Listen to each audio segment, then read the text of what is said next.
नमस्कार मेरे प्रिय साथियों, कैसे हैं आप सब।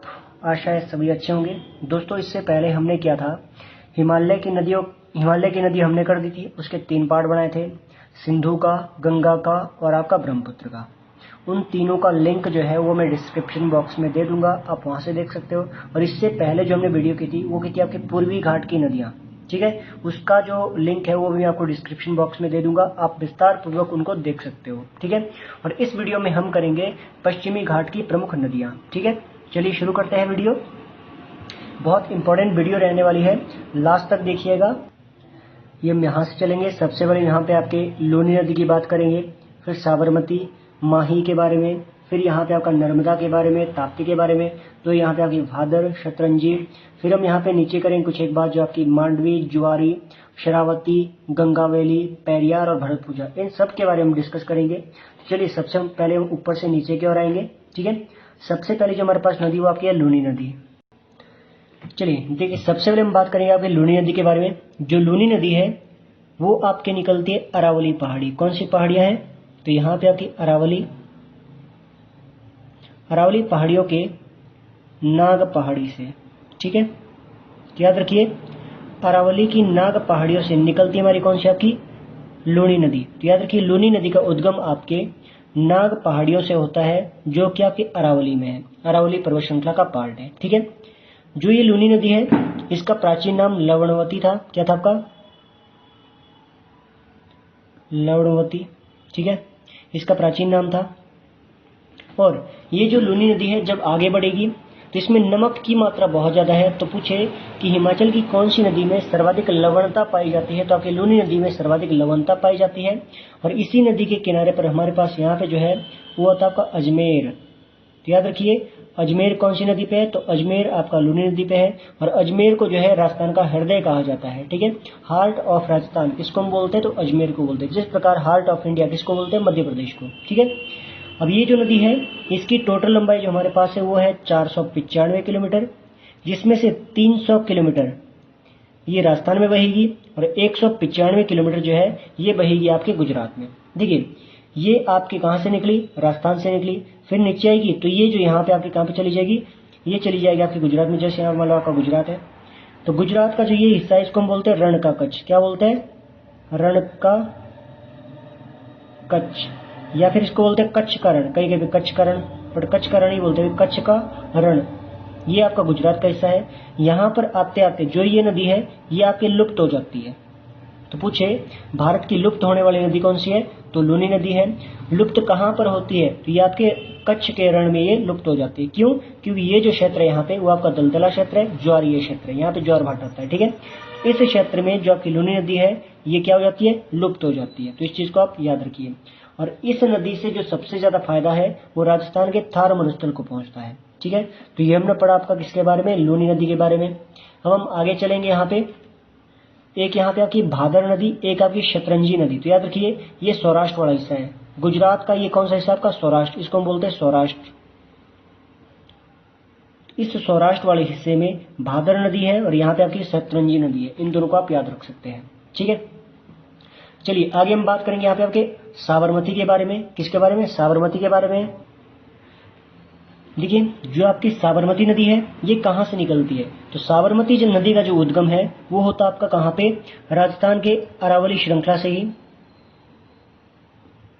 ठीक है, अरावली श्रृंखला के। और यहाँ पे जिला बोले तो कौन सा आपका? उदयपुर। तो उदयपुर जिले से अरावली श्रृंखला के पास एक झील आती है आपकी धोबार झील। कौन सी है? धोबार झील। इस धोबार झील से इस साबरमती नदी का क्या होता है? आपका उद्गम होता है, ठीक है। अब यहां से निकलेगी कौन सी? आपकी साबरमती नदी। और इस साबरमती नदी को भारत की प्रदूषित नदी कहा जाता है। तो याद रखिए, भारत की प्रदूषित नदी किसको बोलते हैं? तो भारत की प्रदूषित नदी जो है वो आपके संज्ञा दी जाती है आपके साबरमती को। अब यहां से आगे बढ़ी, ठीक है। ये राजस्थान के बाद कहां पे जाएगी? आपकी गुजरात में जाएगी। अब यहाँ पे देखिए गुजरात में क्या क्या स्थिति इसकी रहेगी। गुजरात में आएगी साबरमती नदी, क्या बोलते हैं इसको? प्रदूषित नदी बोलते हैं। धोबार झील से निकलती है या फिर अरावली पर्वत श्रृंखला से निकलती है। अगर जिला बोले तो कौन सा आपका? उदयपुर जिला है। देखिए, इसके किनारे पर क्या क्या चीजें हैं? तो यहाँ पे आप 3 चीजें याद रखिए। एक आपका है अहमदाबाद, दूसरा हमारे पास यहाँ पे आता है आपका गांधीनगर, और फिर हमारे पास इसी के किनारे पर आपका गांधी आश्रम, कौन सा? गांधी आश्रम, जिसको हम सत्याग्रह आश्रम भी बोलते हैं। तो ये तीनों, अहमदाबाद, आपका गांधीनगर और आपका कौन सा? गांधी आश्रम, तीनों आपकी कौन सी नदी के किनारे है? तो ये आपके साबरमती नदी के किनारे हैं। लास्ट चीज, जो आपकी साबरमती नदी है, ये अपना जल कहाँ पे गिराती है? तो ये नदी जो है अपना जल गिराएगी कहाँ पे? आपकी खंपात की खाड़ी में। तो यहाँ पे खाड़ी कौन सी आपकी? खंपात की खाड़ी। इस खंपात की खाड़ी में 4 नदियां गिरती है, ठीक है, जिसको हम बोलते हैं समानता। क्या बोलते हैं? समानता। ट्रिक कौन सी है? समानता। स से साबरमती, मा से माही, न से नर्मदा, फिर आपकी ताप्ती। तो याद रखिए, साबरमती, माही, नर्मदा, ताप्ती, समानता, ये 4 नदियां आपकी खंपात की खाड़ी में गिरने वाली प्रमुख नदियां हैं। ठीक है, चलिए आगे बात करते हैं। चलिए पहले यहाँ पे आपके लूनी नदी के बारे में देखते हैं विस्तार से। जो लूनी नदी हमारे पास है, ये अरावली के नाग पहाड़ी से निकलती है, ठीक है, हमने पहले पढ़ दिया था। ये जो है कच्छ के रण में लुप्त हो जाती है। तो बोले कि लूनी नदी कहाँ पर लुप्त हो जाती है? तो कच्छ के रण, गुजरात में ये लुप्त हो जाती है। इसके किनारे पर कौन सा शहर है? तो अजमेर आता है। अजमेर इस नदी पर आता है, यानी कि इस नदी के किनारे शहर कौन सा आपका? अजमेर है। प्राचीन नाम क्या इसका? लवणवती है। किसका? लूनी का। और लूनी को स्थानीय भाषा में क्या बोलते हैं? तो इसको बोलते हैं सागरमती। याद रखिए, सागरमती इसको स्थानीय भाषा में राजस्थान में बोला जाता है। इसकी जो कुल लंबाई है वो 495 किलोमीटर की है। 300 किलोमीटर राजस्थान में बहेगी और 195 आपके कहाँ पे? गुजरात में बहेगी। कौन सी नदी? लूनी नदी। तो चलिए आगे हम बात करेंगे। चलिए यहाँ पे आ गई आपकी साबरमती नदी। अब देखते हैं साबरमती के बारे में। जो साबरमती नदी है, इसका उद्गम उदयपुर जिला राजस्थान में होता है। और कौन सी झील से? धोबार झील। तो याद रखिए कि साबरमती नदी जो है वो कौन सी झील से निकलती है? राजस्थान की धोबार झील से इसका उद्गम होता है। अगर बोले पर्वत तो कौन सा? पर्वत आएगा आपका अरावली पर्वत। अगर बोले राजस्थान का जिला कौन सा? तब आएगा आपका उदयपुर। तो अरावली पर्वत श्रृंखला के धोबार झील के पास उदयपुर जिले से साबरमती नदी का उद्गम होता है। इसकी जो लंबाई है वो 371 किलोमीटर की है। इसके किनारे में जो शहर है वो गांधीनगर है, अहमदाबाद है, साबरमती आश्रम है। साबरमती आश्रम को हम क्या बोलते हैं? सत्याग्रह आश्रम बोलते हैं। ठीक है, इस नदी पर गुजरात में धरोई बांध योजना, तो याद रखिए धरोई बांध योजना कौन सी नदी पे है? तो साबरमती नदी पे है। कहाँ पे है? गुजरात में है। चलिए, गुजरात से होते हुए खंपात की खाड़ी में ये गिर जाती है। कौन सी नदी? साबरमती नदी। कहाँ पे अपना जल गिराती है? तो ये खंपात की खाड़ी में, यानी कि अरब सागर में अपना जल गिराती है। ठीक है, इसे जो है भारत की प्रदूषित नदी कहा जाता है। बहुत इंपॉर्टेंट है कि भारत की प्रदूषित नदी किसको बोलते हैं? तो ये बोलते हैं आपके साबरमती नदी को। तो चलिए आगे हम चलेंगे अन्य नदियों पे।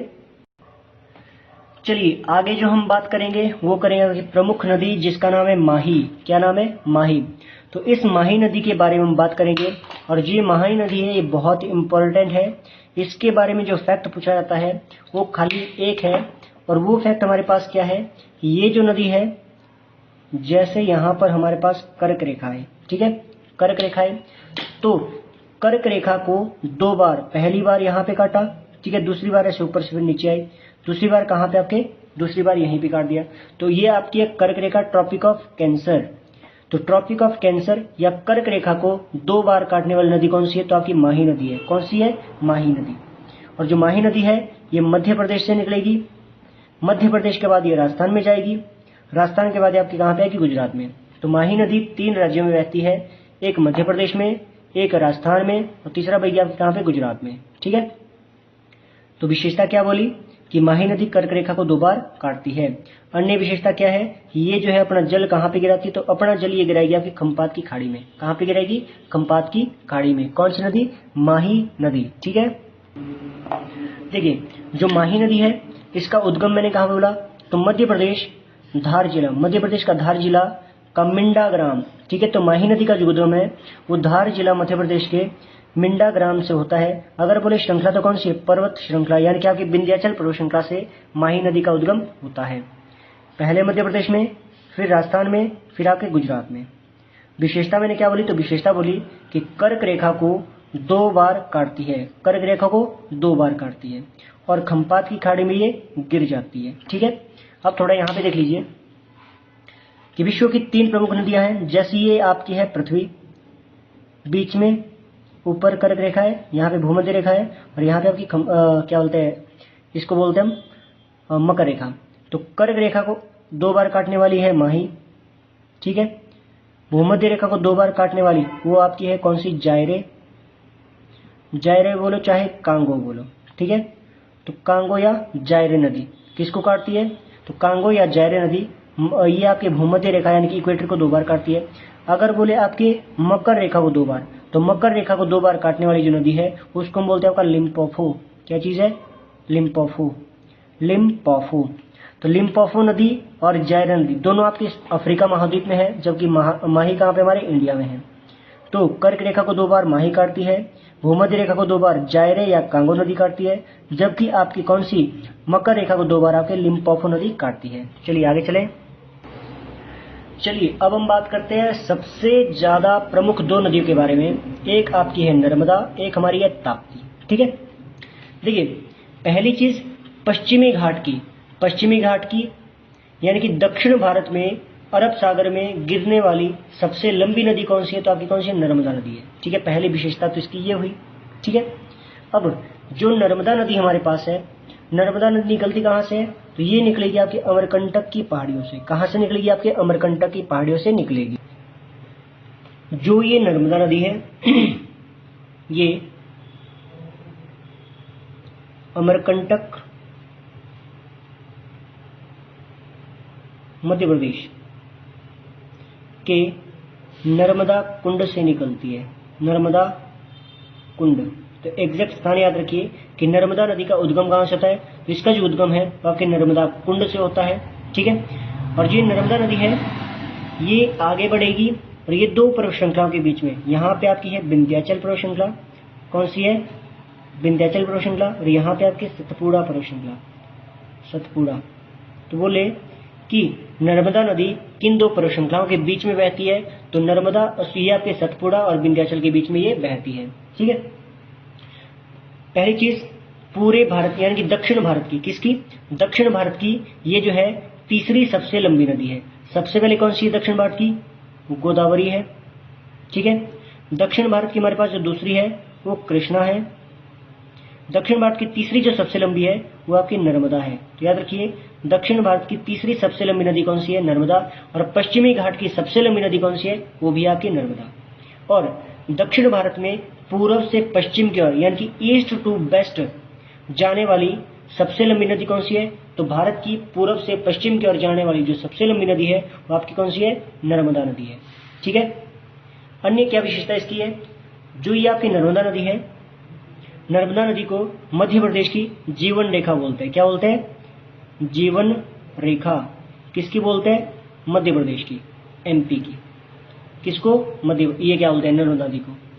आगे जो ये नर्मदा नदी है जब ये बढ़ेगी, इसकी एक प्रमुख सहायक नदी आपकी तवा, कौन सी है, तवा नदी। तो बोले कि तवा किसकी सहायक है, तो नर्मदा की सहायक है।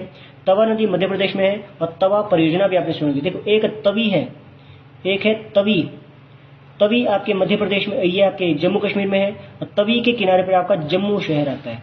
तवी के किनारे जम्मू शहर है, लेकिन ये तवा नदी है, तवा मध्य प्रदेश में। इस चीज को आप याद रखिए। तो मैंने क्या बोला, पूर्व से पश्चिम की ओर बहने वाली सबसे लंबी नदी है।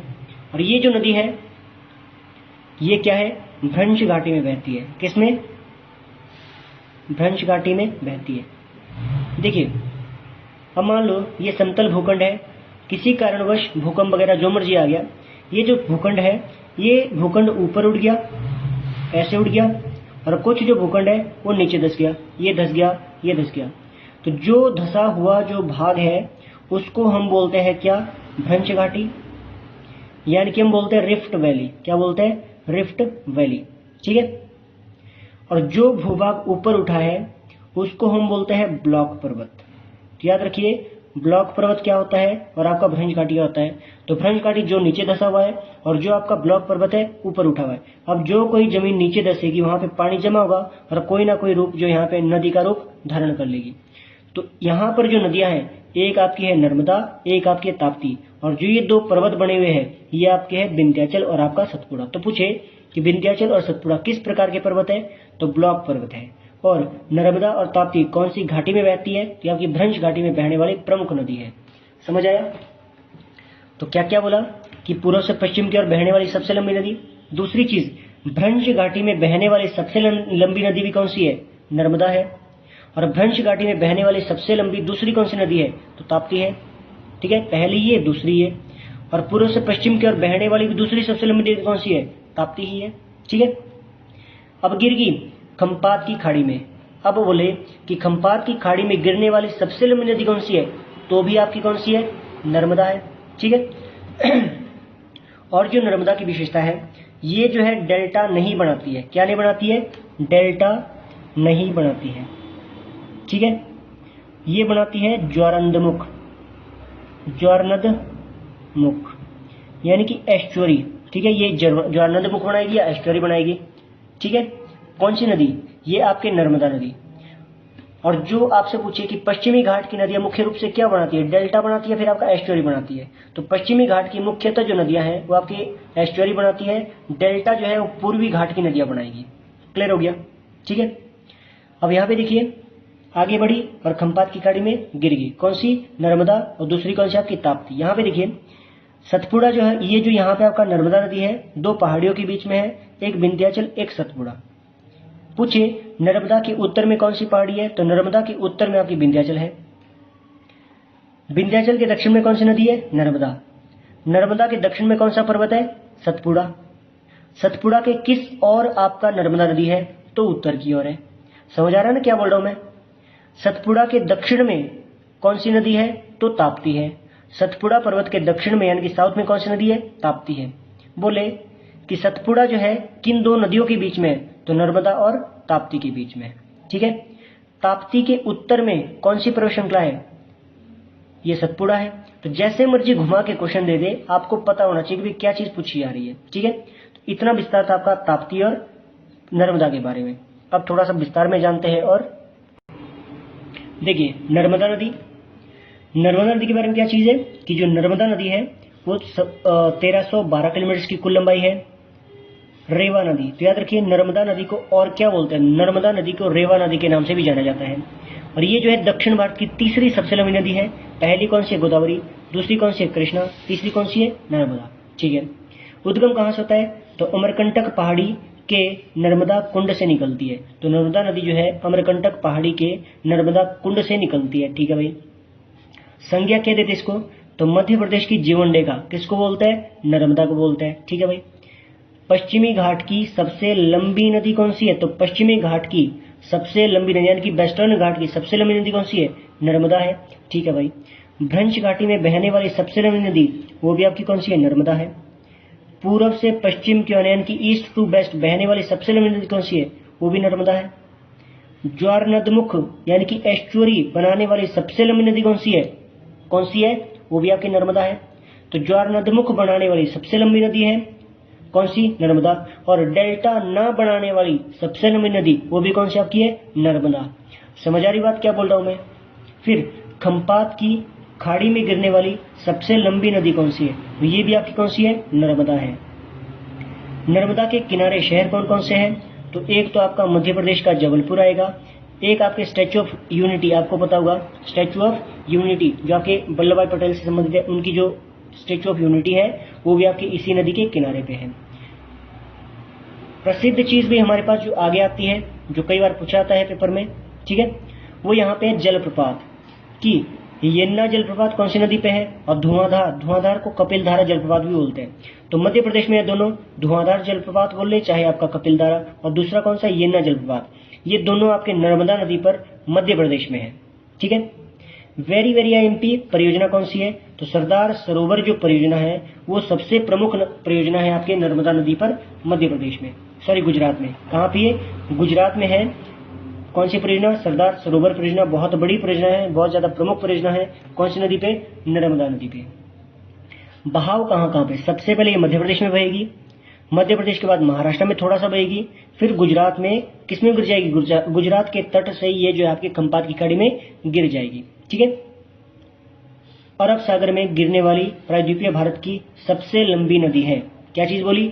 अरब सागर में गिरने वाली प्रायद्वीपीय भारत की सबसे लंबी नदी कौन सी है? तो आपकी कौन सी है? नर्मदा है।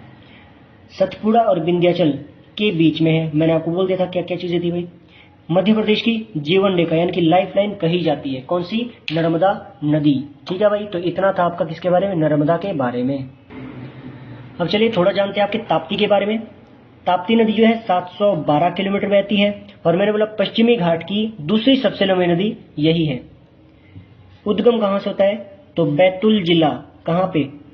यहां पे देखिए, बैतूल जिले के मुल्लाई नामक स्थान से निकलती है। कहां पे? मध्य प्रदेश में। तो मध्य प्रदेश के बैतूल जिले के मुल्लाई नामक स्थान से ताप्ती नदी का उद्गम होता है और सतपुड़ा और अजंता पहाड़ियों के बीच में, बहुत इंपॉर्टेंट है, ताप्ती नदी किन दो पहाड़ियों के बीच में? तो ताप्ती नदी जो है वो आपके सतपुड़ा और अजंता पहाड़ियों के बीच में है।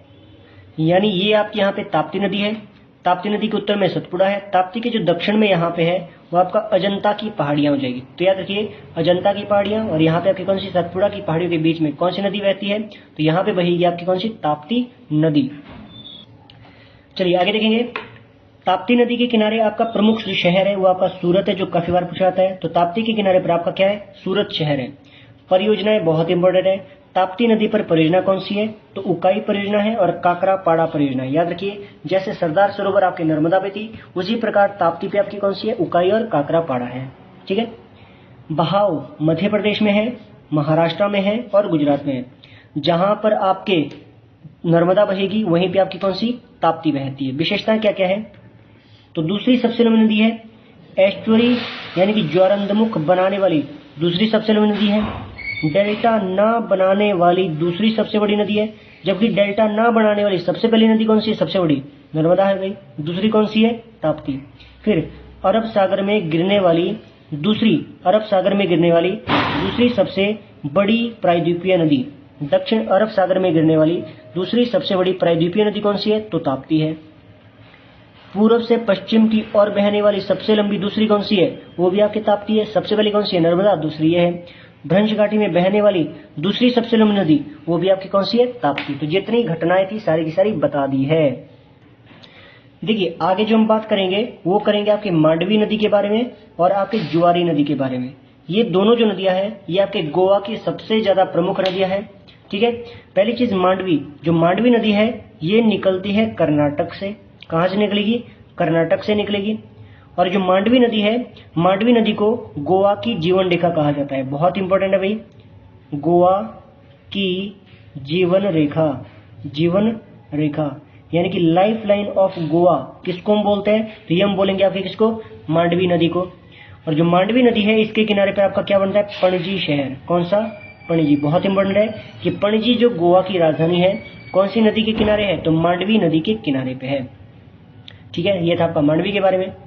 फिर आपके यहाँ पे जवारी या जुआरी बहुत प्रमुख है भाई। जवारी या जुआरी जो गोवा की सबसे लंबी नदी, क्या चीज है? गोवा की सबसे लंबी नदी कौन सी है? तो गोवा की सबसे लंबी जो नदी है वो आपकी है जवारी या जुआरी। ठीक है, आपको शायद समझ आ गया होगा। ठीक है। और इसी नदी पर यहाँ पे जो मुहाने में एक आपके बंदरगाह आती है जिसको बोलते हैं मारमागांव। क्या बोलते हैं? मारमागांव। तो मारमागांव बंदरगाह आपके गोवा में है जो कि आपकी जुआरी नदी पे है। ठीक हो गया। आगे चले।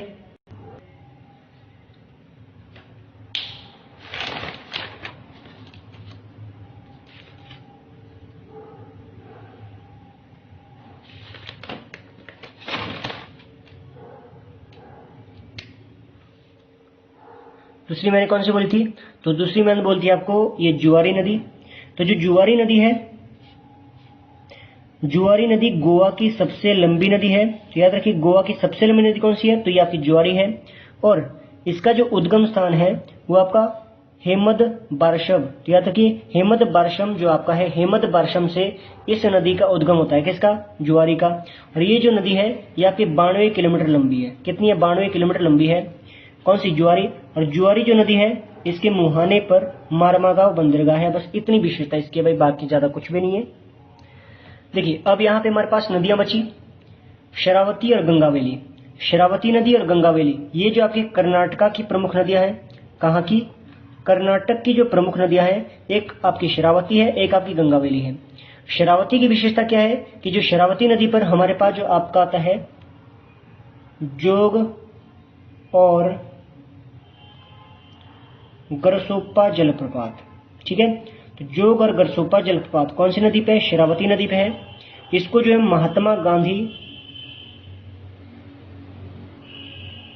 जलप्रपात भी बोलते हैं। ठीक है, तो महात्मा गांधी जलप्रपात बोलो, चाहे आपका जोग और गरसोप्पा जलप्रपात बोलो, कौन सी नदी पे? शरावती नदी पे, कर्नाटक में। शरावती नदी पे कर्नाटक में, ये भी बहुत प्रसिद्ध है, तो याद रखिए इस चीज को। बाकी जो गंगावली है, गंगावली जो है प्रमुख नदी आपकी कर्नाटक की, इसको भी याद रखिए। इसके अलावा जो हमारे पास यहाँ पे केरला की दो नदियां, केरल की एक पेरियार नदी, एक आपकी भरतपुजा नदी। देखो, जो पेरियार नदी है इसकी विशेषता क्या है कि जो पेरियार नदी पर हमारे पास एक परियोजना जो कई बार पूछी जाती है, उसका नाम है इडुक्की परियोजना। कौन सी है? इडुक्की। तो याद रखिए इडुक्की जो परियोजना है वो आपके केरल में कहां पे है? केरल में कौन सी नदी पे है? पेरियार नदी पे। ठीक है, और पेरियार नदी को जो है वो बोलते हैं केरल की जीवन रेखा। केरल की जीवन रेखा बहुत इंपॉर्टेंट है कि केरल की जीवन रेखा के नाम से किस नदी को जानते हैं? तो केरल की जो जीवन रेखा है वो हम किसको बोलते हैं? तो वो बोलते हैं कि पेरियार नदी को केरल की जीवन रेखा, बहुत इंपॉर्टेंट है। भरतपुझा, ये है आपके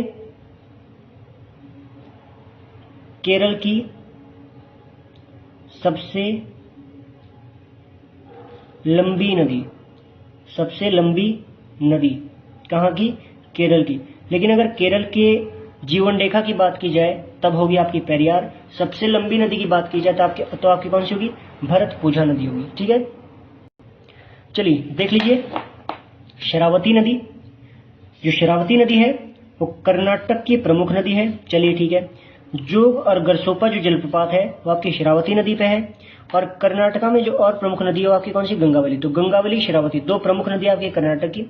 शरावती की विशेषता है कि इस पे जोग और गरसोप्पा जलप्रपात है, जिसका जो नवीन नाम है वो आपका कौन सा है? महात्मा गांधी जलप्रपात है। ठीक है भाई। पेरियार, पेरियार जो नदी है वो आपके अन्नामलाई पहाड़ियों से, केरल की अन्नामलाई पहाड़ियों से, जिसकी सबसे ऊंची चोटी कौन सी आपकी? अनाईमुदी। जब पहाड़ियां कराऊंगा पूरा विस्तार से, मजा आ जाएगा। ठीक है, तो अन्नामलाई पहाड़ियों से निकलती है। केरल की जीवन रेखा कहा जाता है किसको? तो आपके पेरियार को केरल की जीवन रेखा कहा जाता है। इडुक्की परियोजना इस नदी पे है। फिर भरतपुझा, भरतपुझा जो है पोनाम्नी भी इसको कहा जाता है। अन्नामलाई की पहाड़ियों से निकलती है ये भी। ठीक है, ये अन्नामलाई की पहाड़ी से निकलती है। ये अन्नामलाई ये दोनों ये से निकलती है। चलो ठीक है, केरल की सबसे लंबी नदी है, केरल की सबसे लंबी नदी कौन सी है? भरतपुझा। एक यहाँ पे हमारे पास और है भाई, जिसको हम बोलते हैं पंबा। तो पंबा नदी जो है केरल की ही नदी है। कहाँ की है? केरल की नदी है। और बेम्बनाड झील में इसका संगम होता है। तो पूछे कि बेम्बनाड झील में मिलने वाली कौन सी नदी है? तो पंबा जो नदी है केरल की वो आपके बेम्बनाड झील में मिल जाती है। धन्यवाद। वीडियो पसंद आई मेरे दोस्त तो प्लीज लाइक, शेयर, सब्सक्राइब जो मर्जी करना होगा कर दीजिए अगर अच्छी लगी है तो। और जो अन्य वीडियो है उन सब का मैं लिंक जो है डिस्क्रिप्शन बॉक्स में दे दूंगा, तो आप देख सकते हैं।